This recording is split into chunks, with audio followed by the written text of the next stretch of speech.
Last ক্লাসে আমরা switch গিয়ারের যে টপিকগুলো দেখেছিলাম সেটা হচ্ছে যখন ইন্টারাপশন হয় সার্কিট ব্রেকারে তখন হচ্ছে তিন ধরনের পিরিয়ড সম্পর্কে আমরা দেখেছিলাম। একটা হচ্ছে subtransient period, transient period, steady state period. এর সময় সাবট্রানজিয়েন্ট পিরিয়ডে কারেন্টের নেচারটা কীরকম হয় সেটা দেখেছি। এরপরে ট্রানজিয়েন্ট পিরিয়ডে, স্টেডি স্টেট পিরিয়ডে আমরা এটা দেখেছিলাম যে সাবট্রানজিয়েন্ট পিরিয়ডে যে সময়টা থাকে সেই সময় সার্কিট ব্রেকারটা তখনও ব্রেক করে না, ফল্ট কারেন্টটা সার্কিট ব্রেকারের মধ্য দিয়ে কন্ট্রাক্টের মধ্য দিয়ে পাস হয়।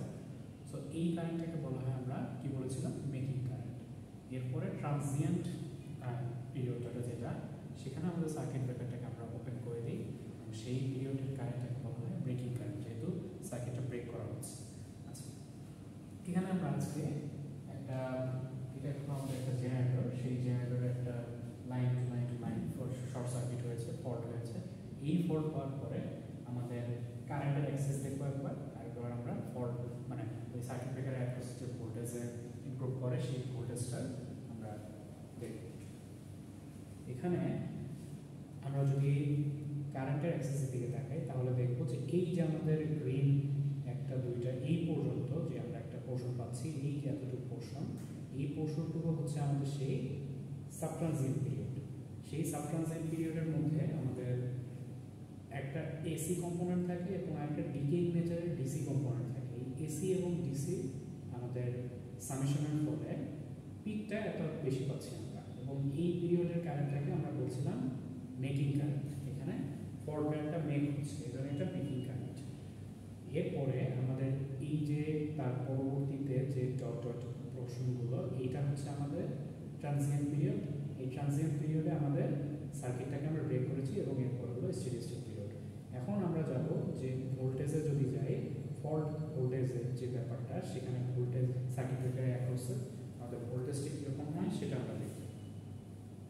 আচ্ছা, এই পজিশনটাতে দেখি আমরা যে যদি একটু জুম আউট করি তাহলে দেখবো যে এই ফল্ট কারেন্ট পজিশন বরাবর আমরা যদি ভোল্টেজের কার্ভটা দেখি তাহলে কোনো ভোল্টেজ আমরা দেখতে পারবো না। আমরা যদি একটা সার্কিট ড্র করি,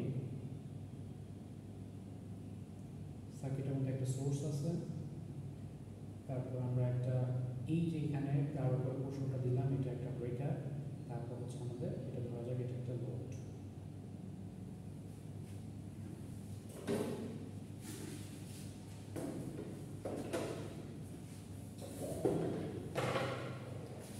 আমরা যখন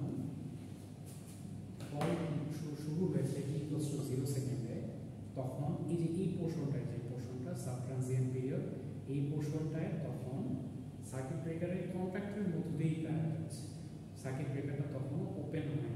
এর মানে তার হচ্ছে রেজিস্ট্যান্স, এই আমরা শর্ট পাথটা বা সার্কিট ব্রেকারের কন্ট্যাক্ট পাথটার রেজিস্ট্যান্স হচ্ছে তখন 0, কারণ কারেন্ট প্রবাহিত হচ্ছে, এটা কন্ট্যাক্টর হিসেবে কাজ করছে। রেজিস্ট্যান্স 0 হওয়ার কারণে V=IR, সো ভোল্টেজ ড্রপটা হলো 0। সেই 0 ভোল্টেজ ড্রপটা আমরা এখানে দেখতে পাচ্ছি। এরপরে আমরা দেখব যে কন্ট্যাক্টটা যখন সেপারেট হয়, একটু বুঝিয়ে নতুন করে করি, যখন আমাদের কন্ট্যাক্টটা সেপারেট হয় আমরা তিনটা পজিশনে সেপারেশন দেবো, একটা হচ্ছে এই বরাবর, একটা এই বরাবর, আর একটা এই বরাবর। প্রত্যেকটাকে আমরা এটা 1 নম্বর পজিশন বলবো, একটা 2 নম্বর, একটা 3 নম্বর পজিশন বলবো। সার্কিট ব্রেকারটা একটু বড় করে দিই। সো এখন হচ্ছে আমাদের সার্কিটটা ব্রেক হয়ে এই পজিশনে আসছে। এই পজিশনে আসার পরে আমাদের আর্কটা যে ক্রিয়েট হবে, আর্ক ক্রিয়েট হওয়ার কারণে যেহেতু সার্কিটটা ব্রেক হয়ে গেছে, এই ব্রেক পাথের কিছু রেজিস্ট্যান্স থাকে। যেহেতু এটা একটা এয়ারের পার্টিকুলগুলো দিয়ে আয়োনাইজ করার মাধ্যমে আর্ক ক্রিয়েট হয়েছে, সো এখানে একটা এয়ারের রেজিস্ট্যান্স থাকবে, এয়ার পাথের রেজিস্ট্যান্স থাকবে। সেই রেজিস্ট্যান্স অ্যাক্রসে আর কি কারেন্টটা গিয়ে আমাদের যে ভোল্টেজ ড্রপটা হবে সেটা হচ্ছে এই যে এতটুকু ভোল্টেজ ড্রপ। এতটুকু ভোল্টেজ ড্রপ প্রথম একটা সাইকেলের পরে দ্বিতীয় সাইকেলটা আমরা দেখতে পারতেছি ভোল্টেজ ড্রপের পরিমাণটা একটু বেড়ে গেছে। এই বাড়ার কারণ হচ্ছে যখন আমরা এই 1 নম্বর পজিশন থেকে আমরা 2 নম্বর পজিশনে ব্রেকারটা আসবে, আর এটুকু উপরটা হলো 3 নম্বর পজিশন। এই পথ থেকে এই পথ পর্যন্ত যে দূরত্বটা, তার চেয়ে এই পথ থেকে 2 নম্বর পয়েন্ট পর্যন্ত দূরত্বটা বেশি।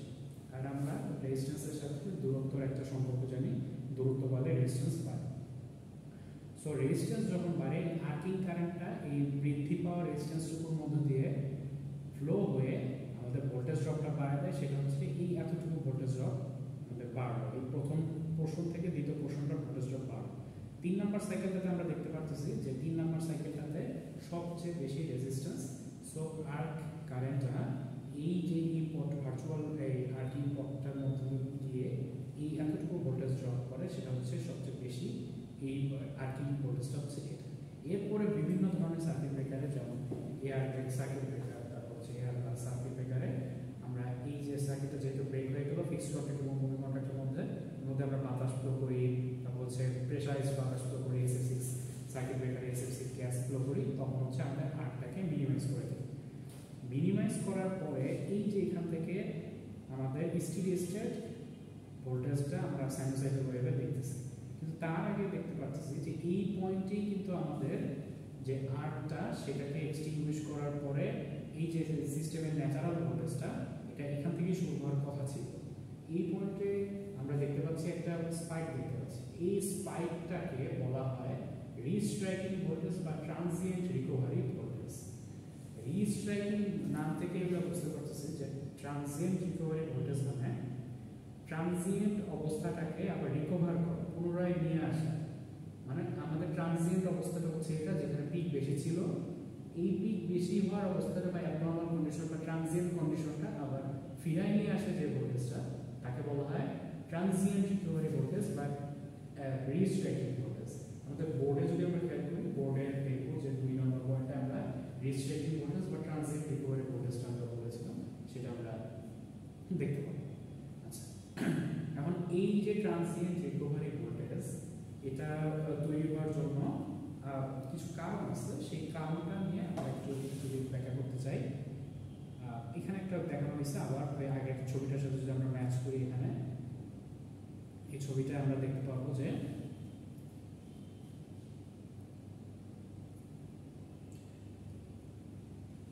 আমাদের এই যে ডটেড পোর্শনটা, ব্লু কালারের ডটেড পোর্শনটা, সেটা হচ্ছে ভোল্টেজ অ্যাক্রস দ্য আর্ক। মানে সার্কিট ব্রেকারটা ব্রেক হওয়ার কারণে ওখানে আর্কিং হওয়ার জন্য যে ভোল্টেজটা ড্রপ হয় সেটা হচ্ছে এই ব্লু কালারের জিগজ্যাগ লাইনটা। আর ডট ডট ডট লাইনটা কি? এটা হচ্ছে ওই যে সার্কিট ব্রেকারের যে ফল্ট কারেন্টটা প্রবাহিত হয়, সেটা হচ্ছে এই ফল্ট কারেন্টটা। তারপরে এই যে এই পোর্শনে কিন্তু আর্কটা দেখা যাচ্ছে এই zigzag voltage across the arc, আর্কটাকে এক্সটিংগুইশ করা হয়েছে। তারপর এখানে দেখতে পাচ্ছি আমরা একটা স্পাইক, সেই স্পাইকটাকে আমরা একটু আগে বললাম যে রিকভারি ভোল্টেজ বা ট্রানজিয়েন্ট রিকভারি ভোল্টেজ, সেটার জন্য আমাদের একটা স্পাইক হয়েছে। এটা হচ্ছে কিছু সময়ের জন্য থাকবে, এই কিছু সময়ের পরে আবার আমরা স্টেডি স্টেট ভোল্টেজ বা সিস্টেম ভোল্টেজ বা রিকভারি ভোল্টেজটা ফিরে পাবো। এখন এই রিস্ট্রাইকিং ভোল্টেজটা আমরা পাওয়ার কেন হয় সেটা হচ্ছে কারণটা আমরা আসবো। সেটা একটা কারণ হচ্ছে যে effect of power factor on TRV. Power ফ্যাক্টরটার মাধ্যমে আমাদের এই যে ট্রানজিয়েন্ট রিকভারি ভোল্টেজটা আমাদের তৈরি হয়, সেটা আমরা দেখব। দেখেন এখানে হচ্ছে যে ব্লু ডটেড লাইনটা হচ্ছে সিস্টেম ভোল্টেজ, আর হচ্ছে আমাদের রেড লাইনটা হচ্ছে আর ভোল্টেজ, আর গ্রিন লাইনটা হচ্ছে আর কারেন্ট। সো আমরা এখান থেকে ছবি থেকে বলতে পারতেছি তিনটা সাইনোসয়েডাল ওয়েভই একসাথে শুরু হয়, একসাথে জিরো ক্রস হয় এবং এভাবে একসাথে জিরো ক্রস করতে থাকে। সো এই যে এই পোর্শন, এই চিত্রটাকে আমরা বলতে পারি এটা একটা ইউনিটি পাওয়ার ফ্যাক্টর সিস্টেমে আছে বা একটা রেজিস্টিভ সিস্টেমে আছে পাওয়ার ফ্যাক্টরটা, এটা আমরা বলতে পারি। কারণ হচ্ছে সিস্টেম এই ভোল্টেজের সাথে কারেন্টের কোনো ল্যাগিং বা লিডিং অবস্থা এখানে নেই, এই জন্য আমরা একে বলতে পারি হচ্ছে ইউনিটি পাওয়ার ফ্যাক্টরে আছে। ইউনিটি পাওয়ার ফ্যাক্টরে যখন আছে তখন আমরা দেখি যে আর্কটাকে যখন এই যে এই পয়েন্টে আমাদের আর্ক ভোল্টেজটা, আর্ক এক্সটেনশনটা এই পয়েন্টে করা হয়েছে, এই যে এখানে আর্ক এক্সটেনশনটা, এক্সটেনশন মানে হচ্ছে দূর করা, আর্কটা দূর হচ্ছে এই পয়েন্টে। সো এই পয়েন্টের পরে আমাদের কোনো ট্রানজিয়েন্ট রিকভারি ভোল্টেজ বা রিস্ট্রাইকিং ভোল্টেজটা নেই। এর কারণ হচ্ছে সিস্টেমটা ইউনিটি পাওয়ার ফ্যাক্টরে কাজ করছে বা সিস্টেমটা হচ্ছে রেজিস্টিভ। এরপরে আবার হচ্ছে আমাদের সিস্টেমটা নর্মাল একটা রিকভারি ভোল্টেজ বা সিস্টেমের ন্যাচারাল ভোল্টেজে একটা সাইনোসয়েডাল ওয়েভ আমরা দেখতে পাচ্ছি। সো আমরা বলতে পারি যে যদি সিস্টেমটা ইউনিটি পাওয়ার ফ্যাক্টরে থাকে বা রেজিস্টিভ সিস্টেমে থাকে, সো তখন আমাদের রিস্ট্রাইকিং ভোল্টেজটা গ্রো করবে না। এর পরবর্তীটা চিত্রটায় যাই, আমরা আমরা যদি এখানে দেখি সিস্টেম ভোল্টেজটা আমাদের ডট ডট ডট লাইন দেওয়াটা যে কাপটা আছে, কিন্তু আর্ক ভোল্টেজ এবং আর্ক কারেন্টটা আবার ডিফারেন্ট একটা ফেজ শিফট হয়ে আসে। এখানে আমরা যদি লিডিং এবং ল্যাগিং এর কথা চিন্তা করি, যে সিস্টেম ভোল্টেজটা আমাদের লিড করতেছে আর আর্ক ভোল্টেজটা তাকে ল্যাগ করতেছে। তার কারণ হচ্ছে সিস্টেম ভোল্টেজটা এই যে এখানে জিরো ক্রস করছে দ্রুত এটা আগে, কিন্তু এই যে আর্ক ভোল্টেজ এবং আর্ক কারেন্টটা এর পরে জিরো ক্রস করছে। সো আমরা এখানে দেখতে পাচ্ছি যে এই পয়েন্টে আমরা আর্ক এক্সটিংগুইশ করার পরেও আমাদের সিস্টেম ভোল্টেজটা উঠে এখানে আসে। সো যেহেতু এটা সেম ফেজে না, সেহেতু আমাদের ন্যাচারালি যখন আর্ক ভোল্টেজ এবং আর্ক কারেন্টটা জিরোতে থাকবে, আমাদের সিস্টেম ভোল্টেজটা কিছু ভ্যালু সেখানে থাকবে, কারণ এটা ফেজ শিফটে থাকে। ফেজ শিফটে জাস্ট দুইটা যদি না থাকে, ফেজ সিকোয়েন্সটা সেম না হয়, তখন এই আমাদের ফেজ শিফটের জন্য এই পয়েন্ট বরাবর আর্ক এক্সটিংগুইশ করার জন্য সিস্টেম ভোল্টেজটা পাচ্ছে সে ইয়াটা। সো তখন কি হবে, আর্কটা নতুন করে আবার জেনারেট হবে। কারণ হচ্ছে যে সিস্টেম ভোল্টেজটা যদি আমাদের আর্ক কারেন্ট এবং আর্ক ভোল্টেজ এই পয়েন্টে জিরো করে দেই, সিস্টেম ভোল্টেজ এখানে জিরো থাকে, নতুন কোনো ভোল্টেজ সোর্সই থাকবে না আর্কটাকে নতুন পুনরায় তৈরি করার জন্য। কিন্তু এখানে আমাদের সিস্টেম ভোল্টেজটা নতুনভাবে আর্কটাকে জেনারেট করবে। সো এই যে যখন সার্কিট ব্রেকার অ্যাড করছে আবার সিস্টেম ভোল্টেজটা আসবে, তখন আর্কটা নতুনভাবে জেনারেট হয়ে এই ট্রানজিয়েন্ট রিকভারি ভোল্টেজটা একটা ক্রিয়েট করবে। এবং এই ট্রানজিয়েন্ট রিকভারি ভোল্টেজের সময়কাল সাইক্লোকাল খুব কম, এটা কিছু দূর পিক দিয়ে আবার হচ্ছে আমাদের রিকভারি ভোল্টেজ বা সিস্টেমের ন্যাচারাল ভোল্টেজে চলে আসে। সো আমরা বুঝতে পারলাম যে এই ট্রানজিয়েন্ট রিকভারি ভোল্টেজটা তৈরি হওয়ার মূল কারণ হচ্ছে সিস্টেম ভোল্টেজের সাথে আমাদের আর্ক ভোল্টেজ এবং আর্ক কারেন্টের ফেজ শিফটিং। এরপরে আমরা যদি আরেকটা, যে আমাদের এখানে দুইটা ক্রাইটেরিয়া ছিল, একটা হচ্ছে ইফেক্ট অফ পাওয়ার ফ্যাক্টর, এই যে 3 নম্বর পয়েন্ট আমাদের বোর্ডে effect of power factor on TRV বা ট্রানজিয়েন্ট রিকভারি ভোল্টেজ। আর আরেকটা পয়েন্ট আমি বোর্ডে লিখি নাই, সেটা হচ্ছে এটা effect of natural frequency on TRV. Natural ফ্রিকোয়েন্সির সাথে টিআরভি এর সম্পর্কটা কি, বা আমাদের যদি আমরা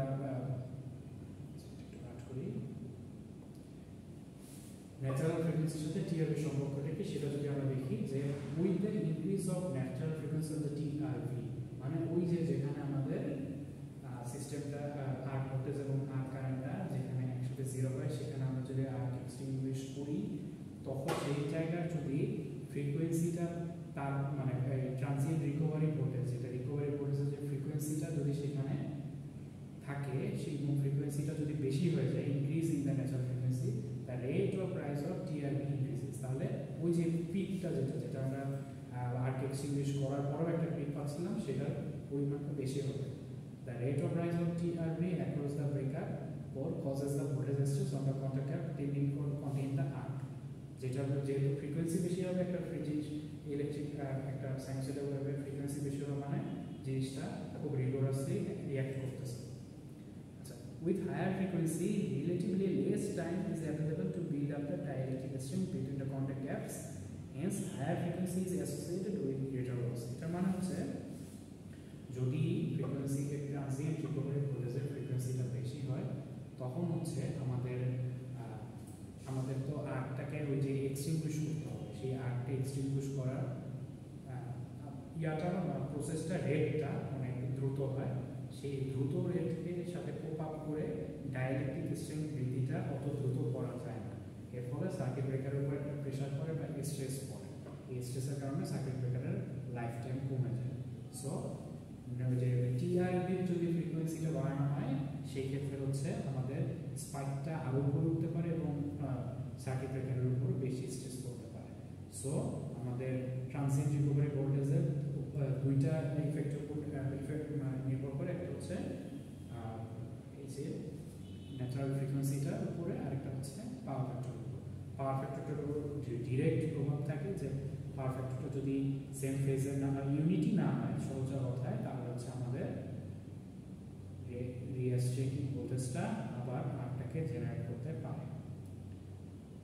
আচ্ছা, এখন আমরা এই ট্রানজিয়েন্ট রিকভারি ভোল্টেজকে আমরা যদি দমন করতে চাই, তাহলে নতুন একটা সিস্টেম আমরা সার্কিটকে আমরা চালু করব।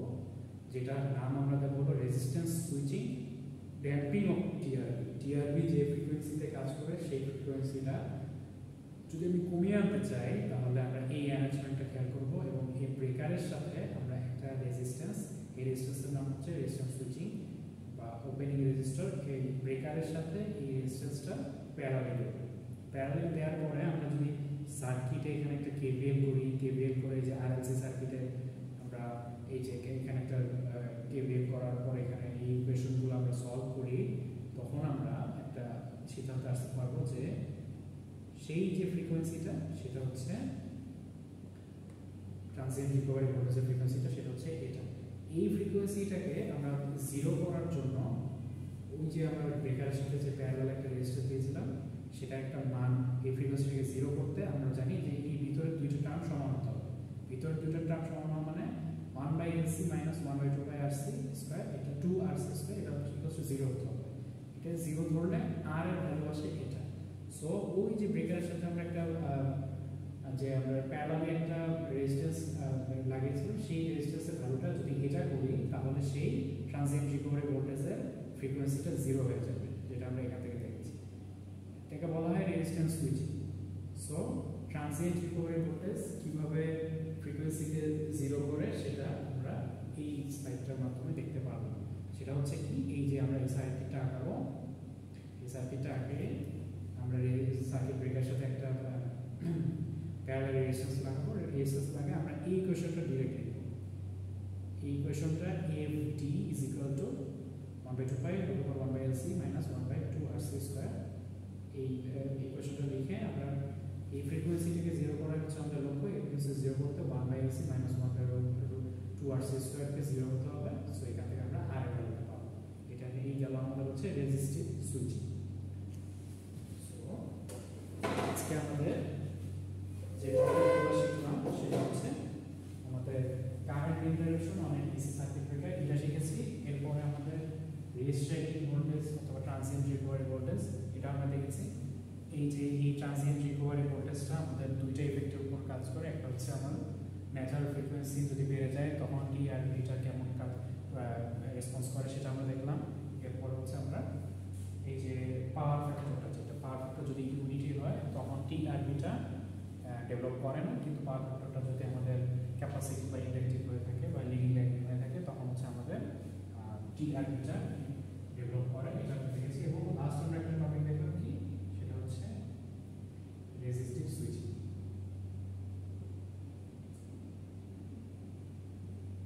এই রেজিস্টিভ সুইচিং এর মাধ্যমে আমরা ব্রেকারের সাথে একটা প্যারালালি রেজিস্ট্যান্স লাগিয়েছিলাম। সেই প্যারালাল রেজিস্ট্যান্সটা আমাদের ভ্যালুটা একটা ওই কেভিএল চালিয়েছিলাম আমরা ওই সার্কিটের মধ্যে। কেভিএল চালানোর পরে ফ্রিকোয়েন্সিটার একটা ইকুয়েশন এনে সেই ফ্রিকোয়েন্সি ইকুয়েশন আমরা 0 পুট করে রেজিস্টিভ সুইচিং এর যে রেজিস্ট্যান্সের মানটা কত হলে আমাদের ফ্রিকোয়েন্সিটা 0 হয়ে যাবে সেটা আমরা দেখেছিলাম।